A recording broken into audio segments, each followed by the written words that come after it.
So we'll have a small briefing by Sarai sir and Rajana, and then फिर अगर आपको कोई questions रहेंगे तो we'll proceed with that. Incident हुआ है उसकी जो परसों का इंसिडेंट है हमारा, तो हमें सूचना प्राप्त हुई थी पुलिस को कि जो कटेज एरिया और पचामा का जगह है उसमें नक्सलियों की प्रेजेंस देखी गई है। तो इस सूचना पे एक ज्वाइंट ऑपरेशन लॉन्च किया गया जिसमें होक, सीआरपीएफ कोबरा और जिला पुलिस बल, इनका एक ज्वाइंट ऑपरेशन लॉन्च किया गया। और परसों, जैसा कि आप लोगों को विदित है, परसों जो हमारी सर्चिंग पार्टी थी उनके साथ नक्सलियों की भिड़ंत हुई जिसमें 4 नक्सली मारे गए, 1 पुरुष और 3 महिला, सभी एशियन रैंक के थे जिनके ऊपर कुल 56 लाख का इनाम है। कुछ नक्सली, क्योंकि टेरेन बहुत टफ था, तो कुछ नक्सली भागने में सफल रहे, लेकिन हमें पूरा अंदेशा है कि कुछ उनमें जरूर घायल हुए होंगे। जो हमें वेपन मिले उसमें 1 SLR और उसके साथ 3 magazine, total 69 round, 2 315 bore rifle, उसमें टोटल 32 राउंड, और 1 ग्रेनेड लॉन्चर जिसमें 1 लाइव सेल भी मिला, 1 NA राइफल जिसमें 11 कारतूस मिले, और भी हमें वॉकी टॉकी, इनका बहुत काफ़ी लंबा चौड़ा इनका लिटरेचर, साइकिल, डेली यूज की इनकी चीज़ें, वायरिंग, डेटोनेटर, जो ये IED बनाने का काम करते हैं जिससे, तो काफ़ी मात्रा में ये चीज़ें हमें मिली। और इसमें सभी फोर्सेज ने, चाहे वो होक हो, सीआरपीएफ हो, सीआरपीएफ कोबरा हो या जिला पुलिस बल हो, सभी ने बहुत अच्छी भूमिका निभाई। तो इनको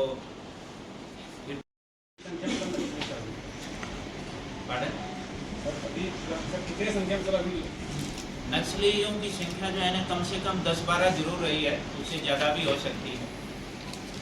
तो कुल मिला के, क्योंकि टेरेन जैसा मैंने पहले बताया बहुत टफ टेरेन था, तो 10-12 कम से कम कहेंगे, उससे ज़्यादा भी संख्या हो सकती है। सर किस दलम के नक्सली थे? ये मलाजखंड दलम के हैं, क्योंकि एरिया मलाजखंड दलम का है, लेकिन ये क्या होता है कि बीच बीच में अलग अलग एरिया कमेटी के लोग एक दूसरी एरिया कमेटी में जाते रहते हैं। तो कुल मिला के अपना जो MMC जोन में जो एरिया कमेटीज करिए हैं, लेकिन ज़्यादातर लोग मलाजखंड दलम के हैं। जो मलाजखंड दलम का एरिया है, तो उसके मलाजखंड दलम के हम कह सकते हैं 30-35 के आसपास नक्सली, जैसे 4 मारे गए हैं, तो कह सकते हैं अराउंड 30। अब उसको एग्जैक्ट बताना तो बड़ा मुश्किल है सर। ये सभी पुराना काटर है। हाँ, जैसे रवि जो मारा गया है वो पहले दरे कसाम में था, फिर अभी कुछ दिन पहले मलाजखंड दलम में आया है, तो ये सभी पुराना काटर है। सर क्या मूवमेंट फील करी पुलिस ने इनकी मौजूदगी के बाद? पार्टन इनकी मौजूदगी जो थी उसमें क्या फील करी पुलिस ने, क्या मूवमेंट तैयार कर रहे हो, क्या प्लान किया फिर मानसून सामने है?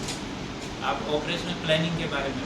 जी, जो हमें सूचना मिली थी, तो उसके बाद हमने काफ़ी ज़्यादा संख्या में अपनी पार्टी निकाली, जिसमें जैसा मैंने पहले बताया, उसमें होक की पार्टी भी है, सीआरपीएफ की है, सीआरपीएफ कोबरा की है, और जिला पुलिस बल।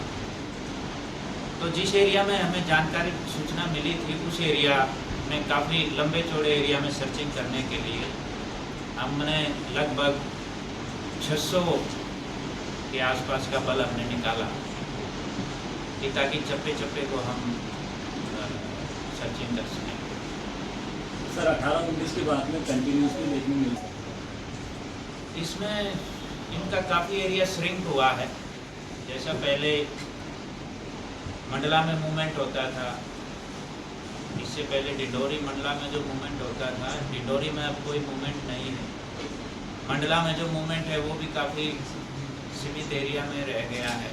आपके मवई, मोती नाला, वो फैन का एरिया, वहाँ कोई मूवमेंट नहीं है। केवल जो सूप फार्म में मूवमेंट नहीं है। तो मंडला का काफ़ी कम एरिया रह गया है नेशनल पार्क का, जहाँ इनका बीच बीच में मूवमेंट मिलता है। वो आपका कान्हा, किसली और सरई वाला एरिया है जो नेशनल पार्क का।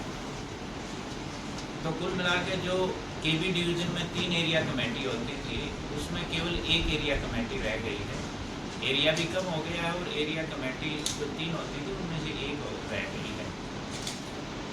बालाघाट में भी हमने काफ़ी नए कैंप भी खोले हैं, तो उसके कारण बालाघाट में भी इनका एरिया कम हुआ है और बालाघाट में इनके ऊपर प्रेशर बहुत है।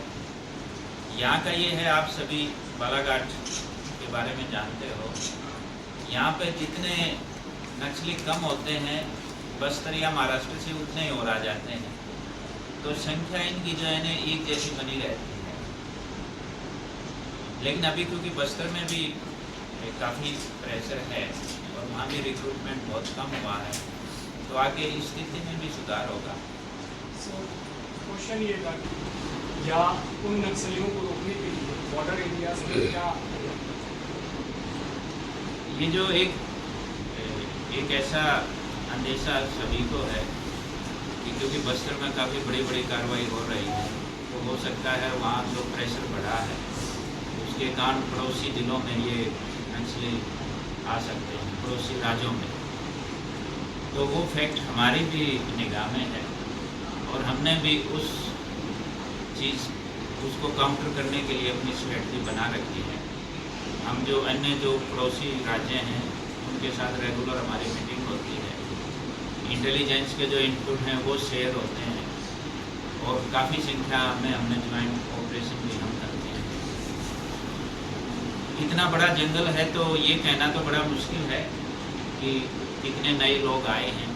हाँ, लेकिन पिछले 4-5 महीने में कुछ लोगों के आने का हमें अंदेशा है और उस दिशा में हम काम नहीं कर रहे हैं। सर, बालाघाट, मंडला और डिंडोरी तीनों नक्सल प्रभावित हो रहे हैं। ऐसी बातें सामने निकल के आ रही कि यहाँ के जो पुलिसकर्मी जो लोकल थे उन्हें वापस बुलाया जा रहा है नक्सल समस्या को देखते हुए। बस्तर में भी प्रयास किया गया था, कितना बस्तर में सफल रहा और यहाँ पर कितना कारगर साबित हुआ? नहीं, बस्तर में अगर आप देखोगे तो बस्तर में लोकल जो यूथ है उसकी काफ़ी रिक्रूटमेंट हुआ पिछले कुछ सालों में और उसके कारण वहाँ आपको काफ़ी बड़ी बड़ी सफलताएँ भी देखने को मिलती हैं। जनरली वहाँ जो DRG, STF और अन्य बल हैं उनकी बड़ी महत्वपूर्ण भूमिका रहती है जितने भी वहाँ ऑपरेशन किए जा रहे हैं। और नक्सल एरिया में आप कहीं का भी उदाहरण लेंगे तो जो लोकल यूथ है उसकी बड़ी अच्छी भूमिका रहती है।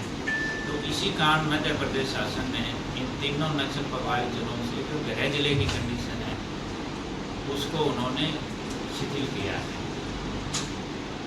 तो वो इसलिए किया है कि हमें बालाघाट, इन तीनों जिलों के मूल निवासी हैं, वो ज़्यादा से ज़्यादा यहाँ आके अपनी ड्यूटी करें, तो उससे ज़रूर जो हमारा एंटी नक्सल ऑपरेशन है उसमें बड़ा फ़ायदा मिलेगा। सर, फाइनेंशियल इनपुट की आपको जानकारी है सर कि नक्सलियों को फाइनेंशियल इनपुट कहाँ से मिलता है, पैसा कहाँ से मिलता है?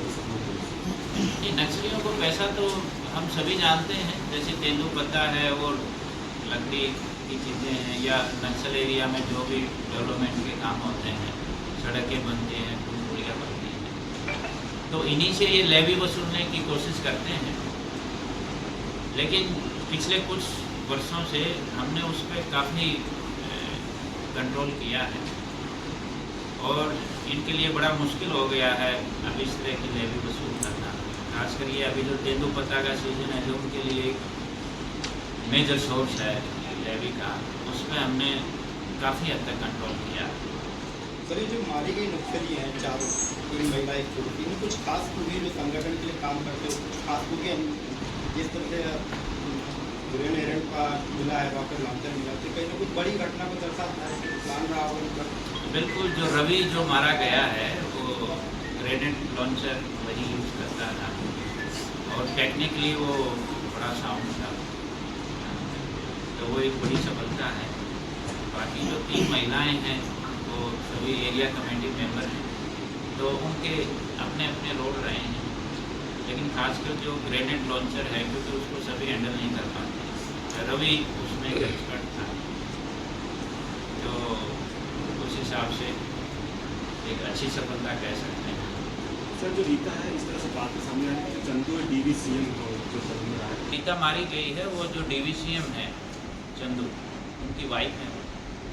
चंदू की क्या मतलब छत्तीसगढ़ में है या नहीं, वो अपने यहाँ काम करता है। चंदू जो है ना यहीं का काडर है, जो ज़्यादातर अपने मलाजखंड दलम में ही ऑपरेट करता है। सर क्या बालाघाट के जो 3 नक्सली बचे हुए हैं, क्या इनके सपोर्ट से ही ये नक्सली यहाँ पर पहुँचे? ये थे क्या उस पार्टी में? नहीं, ये जो पार्टी है ये जनरली जो अपना लोकल का नक्सली है दीपक, जो बालागोंदी का रहने वाला है, ये उसी का एरिया है और उसके इस ग्रुप में होने की काफ़ी संभावना है, क्योंकि जनरली वो इसी एरिया में घूमता है दीपक। तो जो लोकल के हैं उसमें सबसे ज़्यादा एक्टिव ये दीपक ही रहता है, और लोकल के लोग हैं तो नेचुरली वो लोकल का टेरेन ज़्यादा अच्छा जानते हैं, यहाँ के लोगों को ज़्यादा अच्छा जानते हैं, तो लोकल के लोगों का होने का ये नक्सल जो कमेटी है उनको फ़ायदा तो मिलता ही। सर सरेंडर को लेकर कोई सरेंडर को लेके मेरा यही है, मैं आप लोगों के माध्यम से यही अपील करना चाहूँगा कि इतनी अच्छी सरेंडर पॉलिसी बनाई है मध्य प्रदेश सरकार ने, वन ऑफ दी बेस्ट है अपने पूरे देश में। तो जो नक्सली जंगल में घूम रहे हैं वो आप सभी लोग जानते हो, उनकी आइडियोलॉजी का कोई फ़ायदा नहीं है। जो जिस बात का वो प्रचार प्रसार करते हैं, सो कॉल्ड रिवॉल्यूशन, क्रांति, उसका अब कोई रेलेवेंस नहीं रह गया है। आप खुद ही जानते हो कि बालाघाट में कितना मतलब सड़कें बन रही हैं, मोबाइल टावर लग रहा है, कितनी वेलफेयर स्कीम है, यानी कि जो रिमोट एरिया है उसके डेवलपमेंट के भी कितने एफर्ट्स हो रहे हैं। तो इनकी आइडियोलॉजी का कोई मतलब नहीं है। अनावश्यक जंगल में घूम के अपने आप को तकलीफ देने वाली बात है, तो वो सरेंडर कर दें, और सरेंडर कहीं भी कर दें। एक तो उनको पुलिस से डरने की ज़रूरत नहीं है, हम कानूनी कार्रवाई करते हैं, उनको पुलिस से बिल्कुल डरने की ज़रूरत नहीं है। वो पुलिस के सामने सरेंडर करना चाहें, मोस्ट वेलकम। जो सेंट्रल फोर्सेज हैं अपनी सीआरपीएफ कोबरा, उनके सामने सरेंडर करना चाहें, मोस्ट वेलकम। किसी जनप्रतिनिधि के सामने करना चाहें, कलेक्टर साहब के सामने करना चाहें, किसी के भी सामने करना चाहें, वो बिल्कुल सरेंडर करें, उनकी सुरक्षा का पूरा ध्यान रखा जाएगा। पुलिस की तरफ से कोई इनिशिएटिव लिया गया? सब 3 जो लोकल नक्सली बालाघाट के उनसे संपर्क करने की कोशिश और वो समर्थन करने के लिए प्रेरित करने के लिए? ढेर सारे प्रयास किए गए हैं, मतलब हम तो कई साल से प्रयास कर रहे हैं। तो उनके घर वालों से भी बात करते हैं, भाई समझाओ उनको क्या फ़ायदा है घूमने का। तो लोकल के लोगों, जो लोकल के हैं उनका तो प्रयास कर ही रहे हैं। दूसरा जो बस्तर, छत्तीसगढ़ या महाराष्ट्र के हैं, वहाँ भी उनके घर वालों से हम टच में हैं, वहाँ भी उनके घर वालों के टच में रह के हम कोशिश कर रहे हैं, एफर्ट्स कर रहे हैं कि भाई अपने इनको अगर समझा सको तो समझा लो, हाँ सरेंडर करने में क्या फ़ायदा। अब इतना तो उनकी समझ में आना ही चाहिए। क्या लग रहा है सर, बालाघाट में सरेंडर करना पसंद नहीं कर रहे? वो बालाघाट का एक है जो समझ में आता है कि देखो ये 3 को छोड़ के बाकी सभी नक्सली छत्तीसगढ़ या महाराष्ट्र के हैं, और जनरली क्या होता है कि जब ये दलम छोड़ते हैं तो इनकी टेंडेंसी होती है अपने घर जाने की, और फिर ये अपने घर के आसपास वहीं सरेंडर करते हैं। एक ये बालाघाट के साथ है, क्योंकि बालाघाट के लोकल के केवल 3 हैं, अदरवाइज बाकी सारे दूसरे राज्यों के हैं। तो होती है टेंडेंसी, वो नेचुरल टेंडेंसी है कि वो अपने घर जाएंगे फिर वहीं सरेंडर करेंगे। अदरवाइज जैसा मैंने कहा, अपनी जो सरेंडर पॉलिसी है वो वन ऑफ दी बेस्ट है, ठीक है ना। वो हमारा पुलिस पे भरोसा नहीं कर रहा, तो भाई वो उन्हें किसी जनप्रतिनिधि के सामने कर दे सरेंडर, ये सर किसी रेवेन्यू ऑफिसर के सामने कर दे। आपका सेंट्रल गवर्नमेंट का पोस्टल डिपार्टमेंट है, वो पोस्ट मास्टर के सामने करते, कोई दिक्कत नहीं है। हाँ सर, ये चीज़ होनी चाहिए हाँ क्योंकि उनके दिन में उन्होंने